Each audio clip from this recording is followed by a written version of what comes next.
Hi friends, आजना video session में standard 10 SS subject में आपणे अर्थशास्त्र विभाग शुरुआत करवा जई रह्या छीए, जेमां आपणे चेप्टर नंबर 15 एटले के आर्थिक विकास इकोनॉमिक डेवलपमेंट नी शुरुआत करीए छीए। हवे शुं कहे चेप्टरनी अंदर हवे एक बात खास जणाववानी आपने कि भाई हवे अर्थशास्त्र विभागना जेटला चेप्टर होय छे ने एनी भाषा थोड़ीक अघरी होय छे, एटले आपणे एने एकदम सरल रीते समजવાનો प्रयत्न करशुं। आप साथोसाथ रहेजो अने अंत सुधी आ विडियोने जोजो, जेथी जे मुद्दानी चर्चा लईए ए तमने सरळताथी समजाई जाय। तो आ 15मो जे पार्ट छे आर्थिक विकास एनी आपणे प्रस्तावनाथी शरूआत करीए। मारी पासे टेक्स्ट बुक छे, अत्यारे तमारी साथे पण टेक्स्ट बुक राखजो, એટલે તમે ટિક માર્ક કરવું હોય, નોંધ કરવી હોય તો કરી શકો। ચલો પ્રસ્તાવનાથી શરૂઆત કરીએ। સ્ક્રીન ઉપર ટેક્સ્ટ બુકની જ વિગત આવી જશે, જોઈએ। પ્રત્યેક વ્યક્તિની પ્રત્યેક સવાર અલગ અલગ હોય છે।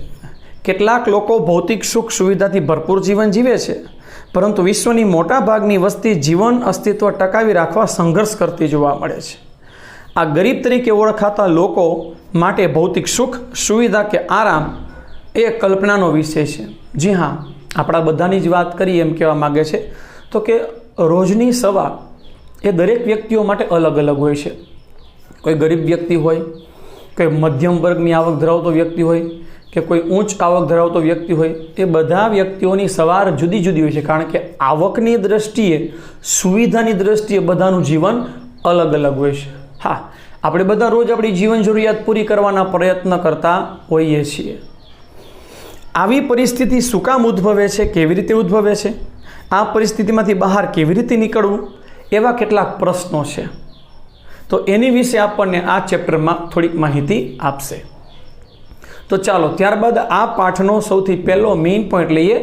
આર્થિક વિકાસ એટલે શું, ઇકોનોમિક ડેવલપમેન્ટ એટલે શું। તો જોઈએ કહે છે આપણને કે ભાઈ આજના આધુનિક યુગમાં વિશ્વનો દરેક દેશ વિકાસ માટે પ્રયત્ન કરે છે, પરંતુ વિકાસ એ માત્ર આર્થિક જ નહીં, પરંતુ અનેક પાસા ધરાવતી સામાજિક પરિવર્તનની પ્રક્રિયા છે।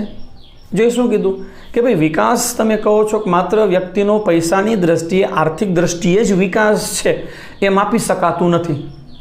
તો એ સામાજિક પરિવર્તનની પ્રક્રિયા જણાવવામાં આવે છે કે વ્યક્તિનો સંપૂર્ણ રીતે વિકાસ થાય, આર્થિક દ્રષ્ટિએ, સામાજિક દ્રષ્ટિએ બધી રીતે વિકાસ થાય, તો એનો પ્રોપર આર્થિક વિકાસ તમે કહી શકો। એટલે એને સામાજિક પરિવર્તનની પ્રક્રિયા કીધી। તો આ આર્થિક વિકાસ એટલે શું, તો એની વ્યાખ્યા દ્વારા સમજીએ કે આર્થિક વિકાસ એ કોઈપણ દેશની રાષ્ટ્રીય આવકમાં થતો વધારો દર્શાવે છે। જી હા, રાષ્ટ્રીય આવક એટલે કે નેશનલ ઇન્કમ। દરેક દેશની રાષ્ટ્રીય આવકમાં જેમ જેમ જેમ જેમ વધારો થતો જાય તેમ દેશમાં આર્થિક વિકાસ થયો છે અથવા થાય છે એમ આપણે કહી શકીએ। તો એ આર્થિક વિકાસ કેમ થાય છે, કેવી રીતે ખબર પડે, તો આપણને 3 પોઈન્ટ આપેલા છે। આર્થિક વિકાસ એટલે શું એ વ્યાખ્યાને 3 પોઈન્ટમાં વિભાજિત કરીને આપી છે। આપણે પેપરમાં તો સળંગ જ લખવાની છે, પણ જોઈએ। દેશની રાષ્ટ્રીય આવકમાં સતત વધારો થવો, દેશની માથાદીઠ આવકમાં સતત વધારો થવો, લોકોના જીવન ધોરણમાં સતત સુધારો થવો। તો આ 3 બાબતોમાં ધીમે ધીમે ધીમે વધારો થતો જાય તો દેશનો આર્થિક વિકાસ થાય છે એમ કહેવાય। હા, કે આપણા દેશની જે આવક હોય એ કુલ આવકમાં વધારો થાય। બીજું, દરેક નાગરિકની વ્યક્તિ દીઠ આવક, એટલે શબ્દ શું યુઝ કર્યો છે, માથા દીઠ આવક, એમાં વધારો થાય। અને લોકો જે રીતે જીવન જીવે છે એની જીવન પદ્ધતિ એટલે કે જીવન ધોરણમાં સુધારો થાય, તો આર્થિક વિકાસ છે એમ આપણે કહી શકીએ। આ બાબતે આર્થિક વિકાસ કહેવામાં આવે છે કે દેશની કુલ આવકને રાષ્ટ્રીય આવક કહે છે। જે શબ્દ શું યુઝ કર્યો છે કે આખા દેશની જુદી જુદી પ્રવૃત્તિઓ દ્વારા જે આવકનો સરવાળો થાય એને શું કીધું, દેશની કુલ રાષ્ટ્રીય આવક કહેવાય। પણ હવે પછી ત્યાં વ્યાખ્યા આવે છે, તમે અંડરલાઈન કરી શકો છો, શું કે દેશની કુલ રાષ્ટ્રીય આવકને દેશની કુલ વસ્તી વડે ભાગવાથી જે આવક મળે એને શું કહેવાય છે, માથા દીઠ આવક કહેવાય, અથવા સરેરાશ આવક પણ તમે એને બોલી શકો। જી હા, આપણા દેશની જેટલી કુલ આવક છે એ કુલ આવકને દેશની કુલ વસ્તી સાથે ભાગવામાં આવે તો જે જવાબ મળી આપણી શું થાય, એક વ્યક્તિ દીઠ આવક એટલે માથાદીઠ આવક કહેવાય. જ્યારે જીવન ધોરણમાં લોકોને પ્રાપ્ત થતી સગવડોનો સમાવેશ થાય. આ પણ પેપરમાં પૂછાઈ શકે. કઈ કઈ સગવડો? અનાજ, કપડાં, શિક્ષણ, આરોગ્ય, વાહન વ્યવહાર, આવી બધી જે સુવિધાઓ પ્રાપ્ત થાય વ્યક્તિને સારી રીતે, તેનો સમાવેશ શેમાં થાય છે? જીવન ધોરણમાં સમાવેશ થાય છે. હા, ભારતમાં આઝાદી પછી રાષ્ટ્રીય આવક ને માથાદીઠ આવકમાં ઘણો વધારો થયો છે. અનાજ, કપડાં, વીજળી, શિક્ષણ, આરોગ્ય, રહેઠાણ એ સુવિધામાં વધારો થયો છે. જી હા, સ્વાભાવિક છે. ફોર એક્ઝામ્પલ, આપણા જ પરિવારની વાત કરીએ તો આજથી 10 વર્ષ પહેલાં અથવા આજથી 20 વર્ષ પહેલાં અથવા આઝાદી સમયે જે પ્રકારની સુખ સુવિધાઓ ભોગવતા હતા એમાં ધીમે ધીમે દિન પ્રતિદિન વધારો થતો જાય છે, સુધારો થતો જાય છે. એટલે આર્થિક વિકાસ વ્યક્તિ દીઠ, સામાજિક દીઠ અને આખા દેશ દીઠ એમ કહી શકીએ કે આર્થિક વિકાસ દેશમાં થઈ રહ્યો છે. રાઈટ? તો એ આર્થિક વિકાસ એટલે શું આપણે સમજીએ. હવે ત્યારબાદ તમને જે છે ટેક્સ્ટબુકની અંદર એક બ્લુ બોક્સ આપેલું છે, એમાં સામાન્ય વિગત છે, વૈકલ્પિક જોઈએ કે ભાઈ ભારતની કુલ રાષ્ટ્રીય આવક એટલે કે જીડીપી. જીડીપીનું પૂરું નામ થાય છે ગ્રોસ ડોમેસ્ટિક પ્રોડક્શન. 2011-12માં આપણી જે આવક હતી એ 87,36,039 કરોડ હતી. દેશની કુલ આવક 87,36,039 કરોડ. હવે એ વધીને 2015-16માં કેટલી થઈ ગઈ? તો કે 1,35,67,192 કરોડ થઈ ગઈ. મતલબ માત્ર 5 વર્ષના સમયગાળાની આપણે વાત કરીએ તો નજીકમાં 50% જેટલો વધારો જોવા મળ્યો. તો આપણા દેશમાં આર્થિક વિકાસ થાય છે એમ આપણે કહી શકીએ. રાઈટ? વાહ! ત્યારબાદનો ખૂબ જ સરસ પોઈન્ટ આવે છે જે બોર્ડની પરીક્ષામાં અત્યાર સુધીમાં 1 થી 2 વખત પૂછાઈ ગયેલો છે, જે 2 માર્કના તફાવત સ્વરૂપે પૂછાઈ શકે. અહીં ટેક્સ્ટબુકમાં આપણને પેરેગ્રાફ મુજબ આપેલું છે, પણ તમે પેપરમાં જ્યારે લખો ત્યારે તમારે તફાવત પાડીને જ એમાં લખવાનું રહેશે. એ તફાવત છે આર્થિક વૃદ્ધિ અને આર્થિક વિકાસ વચ્ચેનો તફાવત આપો. તો તફાવત શું છે? કયા છે? સામાન્ય રીતે આર્થિક વૃદ્ધિ અને આર્થિક વિકાસ બંને શબ્દો દેશમાં વધારો જ દર્શાવે. જી હા, તમે બોલો કે આપણા દેશની અંદર ઇકોનોમિક ગ્રોથ થાય છે કે ઇકોનોમિક ડેવલપમેન્ટ થાય છે, મીન્સ વૃદ્ધિ કે વિકાસ થાય છે, તો બંને શું બતાવે છે? દેશની જે તે પરિસ્થિતિમાં વધારો જ બતાવે છે. પછી તો બંનેના મતલબમાં, બંનેના મહત્વમાં કંઈક તફાવત છે. શું છે જોઈએ તો કહે છે ભાઈ વિકાસની પ્રક્રિયાના આધારે. પહેલો પોઈન્ટ, આર્થિક વિકાસ એ કેવો ફેરફાર છે? તો કે ગુણાત્મક ફેરફાર છે. જ્યારે આર્થિક વૃદ્ધિ કેવો ફેરફાર છે? તો કે પરિમાણાત્મક ફેરફાર છે. હા, જ્યારે કોઈ પણ દેશ વિકાસની દ્રષ્ટિએ આગળ વધી રહ્યો હોય ત્યારે જો કહે છે આર્થિક વિકાસ એ કેવો છે? એ પ્રથમ અવસ્થા છે. એટલે કોઈ પણ દેશમાં પહેલાં વધારો સુધારો થવાની બાબતમાં શું આવે? તો કે આર્થિક વિકાસ આવે. અને પછી લાંબા સમયગાળા બાદ એ દેશમાં જે સુધારો આવે ને શું કહેવાય? તો કે આર્થિક વૃદ્ધિ કહેવાય. મતલબ કોઈ પણ દેશમાં પહેલાં આર્થિક વિકાસ જોવા મળે અને પછી લાંબા ગાળે આર્થિક વૃદ્ધિ જોવા મળે. બીજો પોઈન્ટ કહે છે આપણને કે ભાઈ અર્થતંત્રમાં થતા પરિવર્તનને આધારે. તો કે જ્યારે અર્થતંત્રમાં નવા સંશોધન થાય, ઉત્પાદનમાં વધારો થાય, જેમ કે ઘઉં છે, ડાંગર છે, એવી બધી ચીજ વસ્તુનો ઉત્પાદનમાં વધારો થાય તો એ આર્થિક વિકાસ બતાવે છે. જ્યારે ખેતીલાયક જમીનના ઉપયોગમાં વધારો થાય તો એ આર્થિક વૃદ્ધિ બતાવે છે. જો આપણે ઘઉંનું ઉત્પાદન, ચોખાનું ઉત્પાદન, ખાંડનું ઉત્પાદન, બીજી વસ્તુનું ઉત્પાદન કહો, એ ઉત્પાદન પહેલાં કરતાં 2 ગણું થાય, પહેલાં કરતાં 2.5 ગણું થાય તો એ આર્થિક વિકાસ બતાવે છે. પણ જે ખેતીલાયક જમીન છે કે સંસાધનો છે એનો હજી સુધી ઉપયોગ જ નથી કર્યો, એવા સંસાધનોનો ઉપયોગ વધારવાનું ચાલુ કરીએ તો એ શું બતાવે? આર્થિક વૃદ્ધિ બતાવે છે. ત્યારબાદ કહે છે વિકસિત અને વિકાસશીલ દેશોના સંદર્ભમાં કહીએ તો કે ભાઈ વિકસિત દેશોની રાષ્ટ્રીય આવકમાં વધારો થાય ને તો એને આર્થિક વૃદ્ધિ કહેવાય. જ્યારે વિકાસશીલ દેશોની રાષ્ટ્રીય આવકમાં વધારો થાય ને એને આર્થિક વિકાસ કહેવાય. જી હા, જે દેશોનો ધીમે ધીમે એટલે કે ભારત જેવા દેશોમાં વિકાસ થઈ રહ્યો છે, વિકાસ અત્યારે ચાલુ છે, તો એને શું કહેવાય? આર્થિક વિકાસ. જ્યારે વિકસિત દેશ છે અમેરિકા જેવા, એમાં અત્યારે વધારો થઈ રહ્યો છે તો શું કહેવાય? એને આર્થિક વૃદ્ધિ. રાઈટ? તો અહીં આપણને પાઠ્યપુસ્તકમાં 3 મુદ્દા આપેલા છે, પણ એમાંથી તમે 4 પોઈન્ટનો તફાવત લખી શકો છો. ક્લિયર? તો હવે ત્યારબાદ એવો જ સરસ મજાનો મહત્વનો આઈએમપી ટોપિક આપણે લઈએ છીએ. એ આવે છે વિકાસશીલ અર્થતંત્રના લક્ષણો.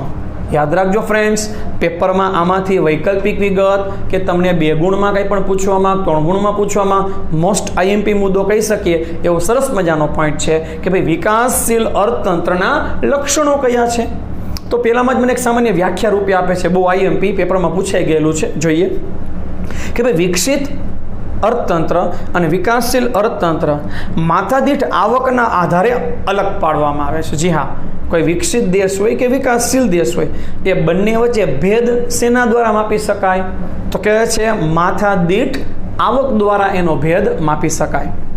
જેમ કે વિશ્વ બેંકના 2004ના વિશ્વ વિકાસ અહેવાલ મુજબ જાણવામાં આવ્યું કે જે દેશની માથાદીઠ આવક 735 અમેરિકી ડોલર કરતાં ઓછી હોય તો એને વિકાસશીલ દેશ કહેવાય. મતલબ જે દેશની જે છે આવક, માથાદીઠ આવક વર્ષની 735 અમેરિકી ડોલર કરતાં ઓછી હોય તો એને વિકાસશીલ દેશ કહેવાય, અને 735 કે તેથી વધુ ડોલરની આવક હોય તો તેને વિકસિત દેશ કહેવાય.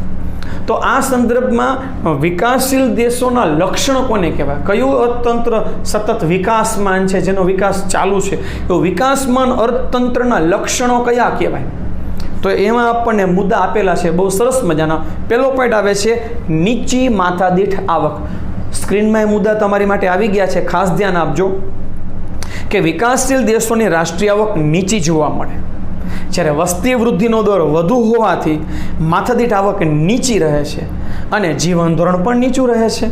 જો જે દેશોની રાષ્ટ્રીય આવકનું પ્રમાણ નીચું હોય, સાથોસાથ વસ્તીનું પ્રમાણ વધુ હોય તો માથાદીઠ આવક ઓછી રહે. આપણે આગળ જ વ્યાખ્યા જોઈ ગયા, દેશની કુલ આવકને દેશની કુલ વસ્તી વડે ભાગવાથી જે મળે એને શું કહેવાય?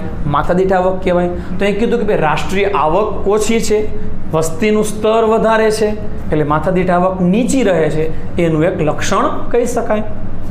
બીજો પોઈન્ટ, વસ્તી વૃદ્ધિ. વિકાસશીલ રાષ્ટ્રોમાં વસ્તી વધારો વધુ જોવા મળે છે. આવો વસ્તી વૃદ્ધિનો દર 2% કે તેથી વધુ જોવા મળે છે. આ ખાસ યાદ રાખજો, વિકલ્પ છે કે વિકાસશીલ દેશોના લક્ષણમાં વસ્તી વૃદ્ધિમાં શું કહે છે કે દર વર્ષે કેટલો વસ્તી વધારો થાય? તો કે 2%થી વધુ વસ્તી વધારો થાય છે. ત્રીજો પોઈન્ટ, કૃષિ પર અવલંબન. વિકાસશીલ રાષ્ટ્રોમાં ખેતી પ્રવૃત્તિ મુખ્ય આર્થિક પ્રવૃત્તિ છે. દેશના લગભગ 60% કે તેથી વધુ લોકો ખેતી ઉપર આધારિત હોય છે, એમાંથી રોજગારી મેળવે છે, અને દેશની કુલ રાષ્ટ્રીય આવકમાં ખેતીનો હિસ્સો 25% હોય છે. એટલે વિકાસશીલ દેશોના લક્ષણમાંનું એક લક્ષણ કહે છે કે ભાઈ આવા દેશોની મોટા ભાગની વસ્તી કઈ પ્રવૃત્તિ કરે છે? તો કે ખેતીમાં જોડાયેલા હોય છે. 60%થી વધુ વસ્તી, અને દેશની કુલ જે આવક આવે છે એના 25% એટલે કે ચોથો ભાગ ઓછામાં ઓછો ખેતીમાંથી મળતો હોય છે. ચોથો પોઈન્ટ, આવકની અસમાન વહેંચણી. વિકાસશીલ રાષ્ટ્રોમાં આવક તથા ઉત્પાદનના સાધનોની વહેંચણીમાં અસમાનતા જોવા મળે છે. આ અસમાનતા ગામડામાં અને શહેરોમાં બંનેમાં જોવા મળે છે. દેશની ટોચની જે 20% ધનિક વસ્તી છે એને રાષ્ટ્રીય આવકનો મોટો હિસ્સો મળે છે, જ્યારે તળિયાની જે ગરીબ વસ્તી છે 20% અતિશય ગરીબ, એને રાષ્ટ્રીય આવકનો માત્ર 10% હિસ્સો મળે છે. એટલે એ શું કહેવા માગે છે કે મોટા ભાગના જે ધનિકો છે એની પાસે આવકનું પ્રમાણ, સંપત્તિનું પ્રમાણ વધારે છે, અને નબળા ગરીબ વર્ગના લોકો છે તેની પાસે આવક અને સંપત્તિનું પ્રમાણ તુલનામાં કેવું છે? ઘણું ઓછું છે. તો આવકની શું કીધું? ધનિક વર્ગ અને ગરીબ વર્ગ વચ્ચે અસમાનતા જોવા મળે છે. બેરોજગારી. બેરોજગારી એ વિકાસશીલ દેશોનું મહત્વનું લક્ષણ છે. આ દેશોમાં બેરોજગારીનું કુલ પ્રમાણ શ્રમિકોના 3% કરતાં વધુ હોય છે. જી હા, આ ખાસ યાદ રાખજો કે દેશના જે રોજગારી મેળવવા ઈચ્છુક લોકો છે એમાં 3%થી વધુ લોકો સાવ કામ વગરના એટલે બેરોજગાર હોય છે. અને સંશોધન કહે છે કે આ દેશોમાં બેરોજગારી જુદા જુદા સ્વરૂપમાં જોવા મળે. મોસમી બેરોજગારી, છુપી બેરોજગારી, ઔદ્યોગિક બેરોજગારી, આવા બેરોજગારીના સ્વરૂપ જુદા જોવા મળે. સાથોસાથ આ બેરોજગારી કેવી જોવી મળે? લાંબા સમયગાળા માટે આપણને જોવા મળે. ત્યારબાદ કહે છે ગરીબી. તો કે ભાઈ ગરીબી એ વિકાસશીલ રાષ્ટ્રનું એક મહત્વનું લક્ષણ કહી શકીએ. જે લોકો પોતાની પ્રાથમિક જરૂરિયાતો એટલે કે અનાજ, કપડાં, રહેઠાણ, શિક્ષણ, આરોગ્ય આ બધી વસ્તુ પણ સંતોષવા માટે સક્ષમ ન હોય ત્યારે વિકાસશીલ દેશોમાં આનું પ્રમાણ વધારે જોવા મળે છે. આવા એ દેશની કુલ વસ્તીના કેટલા કીધા? ત્રીજા ભાગના લોકો કીધા. દેશની કુલ જે વસ્તી છે ને એનો ત્રીજા ભાગ આ છે. 33% લોકો દેશમાં ગરીબ હોય છે. ત્યારબાદ આવે છે દ્વિમુખી અર્થતંત્ર. બહુ સરસ મજાનો મુદ્દો, યાદ રાખજો. દ્વિમુખી અર્થતંત્ર પેપરમાં 2 માર્કમાં અલગથી પૂછાય એવો મુદ્દો છે. વિકાસશીલ દેશોમાં અર્થતંત્રનું સ્વરૂપ કેવું જોવા મળે? તો કે દ્વિમુખી જોવા મળે. હા, વિકાસશીલ દેશોમાં અર્થતંત્રનું સ્વરૂપ કેવું જોવા મળે છે? દ્વિમુખી સ્વરૂપ જોવા મળે છે.